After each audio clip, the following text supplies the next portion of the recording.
what's the secret to a good sounding 808? Making sure it's in tune with your track. If your low end is like really wobbly, a lot of times the 808 is just slightly out of tune with, if you have a kick drum, your 808 can be out of tune with your kick drum. It can be out of tune with other elements, your piano or things like that. So make sure it's in tune. And you can use auto-tune often to tune an 808 that's just a little bit off. You can snap it right in with auto-tune with the low instrument.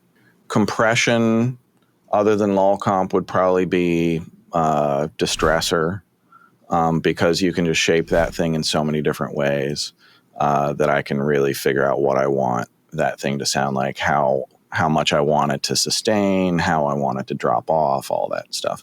And then, if you want to get extreme and get that quick buzziness out of an 808, just grab like a Waves L1 or L2 and you'll get that, but you'll also lose all of the low end. So if you need that low end support, but you also want the buzziness, you're going to have to add it back if you use like an L1 or an L2, whereas the way I built Panda just gives it to you. It keeps it all there. You can add buzz without losing the substance. But would you use that L1 or L2 in parallel? I usually, if I'm going to use something like a fast attack, fast release limiter to make an 808 buzzy, it'll usually be the first thing in the chain.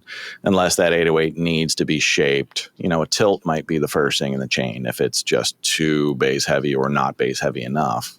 You can easily fix that with a tilt and then hit it with an L2 or an L1 and fuzz it up a little bit and decide if you want to add more low end back. The other great thing, not for 808s, but for kicks, if you have just a light in the ass kick, there's a Waves thing called torque that is like it's a parallel. It just takes a chunk of your process and it parallel moves it against itself. So you can't use it with melodic instruments, so you can't use it on 808s, but you can use it on kick drums.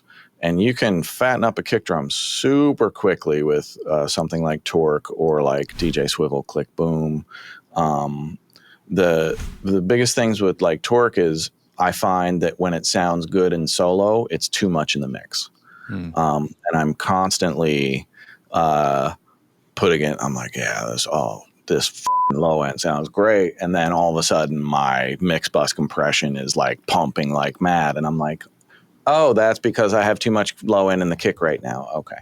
So, Torque is great, but it's kind of like the Slate Fresh Air. A little bit goes a long way. To watch the full video, click the link below and don't forget to subscribe.